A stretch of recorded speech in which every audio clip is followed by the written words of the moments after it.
my 2003 Ford F-150 doesn't have any heat.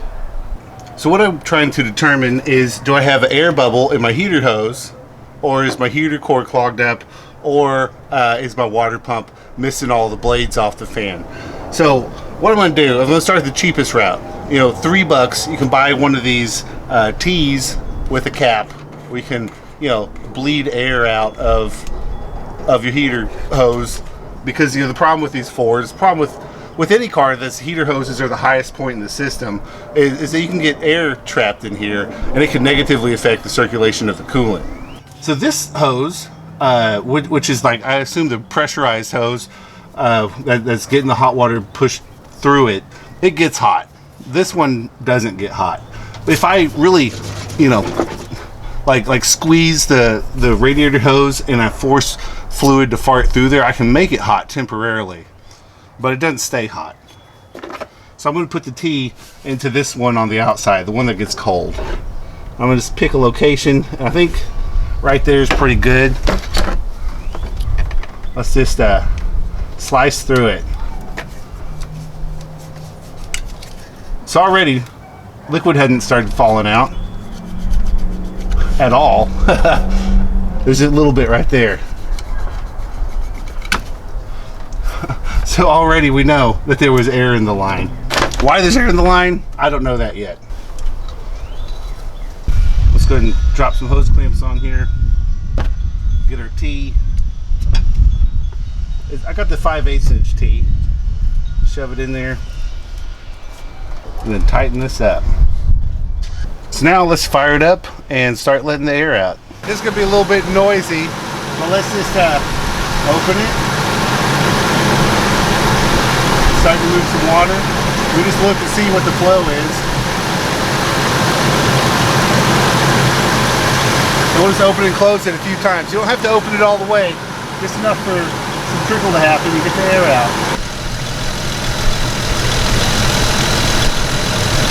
Alright, so the heater is warm now. It's hot.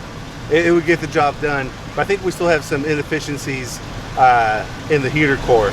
So I might try with that cut I made in the hose, back flushing it, see if we can remove some sediment. But if I'm going to do that, I might as well flush the whole radiator system while I'm at it. Alright, we're going for the pepcock. That'll let us drain the radiator. So if you come down here and you look right up there, do you see that plastic thing? That's the pepcock. I'm going to collect a little sample off of it. If we look at the fluid coming out, it's pretty not pretty. You see the amount of sediment that has already come out of it? So it's definitely time for a flush. I got a 3-gallon bucket here, 12-quart bucket. It'll fit right under there real nice. I'm gonna just open it up, let it drain. We are functionally done. A little bit's still coming out, but it's just the smallest little trickle. Let's see where we're at. We're at 8.5 quarts. It's a little over 2 gallons, right? So let's just see what this sludge looks like. I mean, it's not the worst thing you've ever seen, but it's not good either for how light yellow is, and now it looks like it's like the orange stuff that comes out of a GMC, right? Well, I'm gonna mess around a little bit just trying to back flush this thing. I don't got the best nozzle for this, so I'm just gonna spill a lot. But I hate getting the engine all wet, but I'm trying here. Let's see if we can get a little better result. Like this, maybe. Ooh, that's some pressure, boy.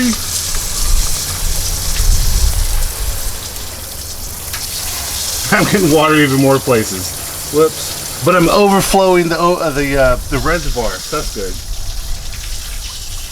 All right, so we definitely are, I'm just gonna call it, we are backfilled. I'm gonna turn the water pressure down and just start a big long flush. Because, you know, the water only comes out of the pepcock like a little trickle, right? So we don't need a full blast water hose to flush this thing. So this is what I'm going to use to tell if I'm flushed or not. You know, we're still getting gross color out. But I'll just let it go until it looks clear by, you know, my standard. So even with the trickle of water, the thermostat's still open. I almost had it clear and it got dirty again. So we're flushing the engine now because it's running through the top of the radiator or the bottom of the radiator, whatever it is that it does. But we're nowhere near clear yet, but it's getting close. I'm like over an hour and a half into this, so I think I'm gonna call it quits.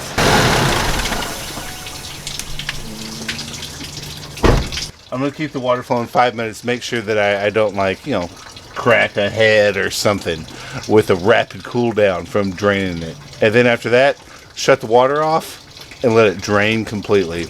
So we'll go ahead and close the pep cock. Dude, I always mispronounce it. It is spelled pet, P-E-T, cock, C-O-C-K, pet cock. I say pep cock because I'm a Texan and we're not obligated to say anything correctly. So this is the difference between the, you know, the antifreeze being drained out and the final flush. Like, that is effectively clear and that is orange. Rusty and corroded, somewhat, you know, I don't know, a tonic water looking. But here's where we get controversial. I went to Walmart. They did not have any of the yellow stuff. You know, the yellow coolant is what Ford wants. They had Prestone. They had red. They had blue for Honda. And then they had the all vehicles, all makes, models, and years. So this stuff is green. Certain people might have struggle with that. But this is not the old school green. This is the modern green, allegedly. So there's a funnel. I'm going to put this whole gallon in here. Do you see it? It is green. Now I'm going to do some distilled water. I'm going to do a whole gallon of it, or whatever will fit. I live in the South, okay? Don't blame me for having a weak antifreeze solution. We don't have all that much cold weather. So I think, you know, so the amount that came out was 2 gallons, right? But the total capacity of the engine that we flushed is probably much greater than that. There could be another gallon in there, maybe more, of non-antifreeze. So we're having a very weak and dilute coolant amount. I'm going to fire it up and let it run for a minute.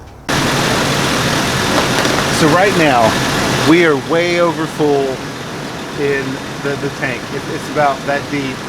You know, we've got a couple extra inches. I'm going to try to bleed some air out over here.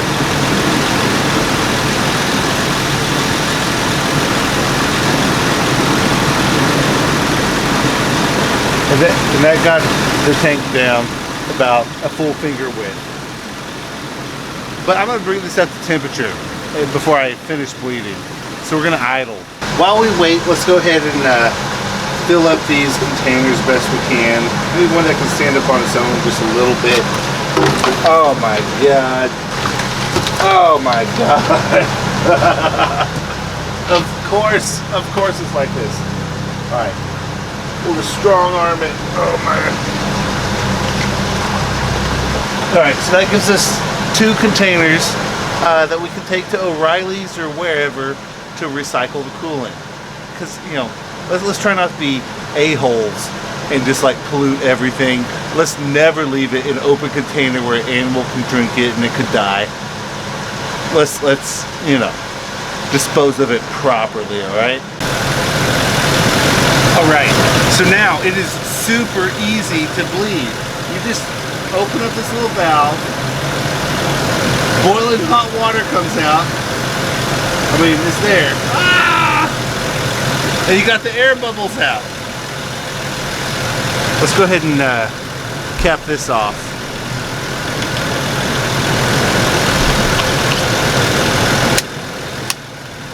So the upper radiator hose is pretty hot. Both of these heater hoses are now hot enough to burn me. Inside the cab, it feels like a blow dryer. It is hot as hell. The heater is working great. And most interestingly, the temperature gauge is just like slightly below half now. It was slightly above half, so it's come down some, you know, minuscule amount, but it's closer to C than H, where it used to be closer to H than C. So we've done a lot of positive, you know, stuff for this truck today. So yeah, it does take quite a bit of time, hours, maybe even 3 hours to flush your truck this way, but it has done tremendous benefit to it. I am so glad that I did this. If your heater's like getting weird, if your truck's a little bit above midway in temperature, try flushing it out. I mean, I am so happy with what has happened. I am grateful to have heat again. Even though I'm in a t-shirt, we still are in Texas, man. And like winter will come and go and come and go for, you know, a couple more months before it starts to, you know, stay warm. Anyways, thank you so much. Hope this video was useful. You all be good. All right. Peace.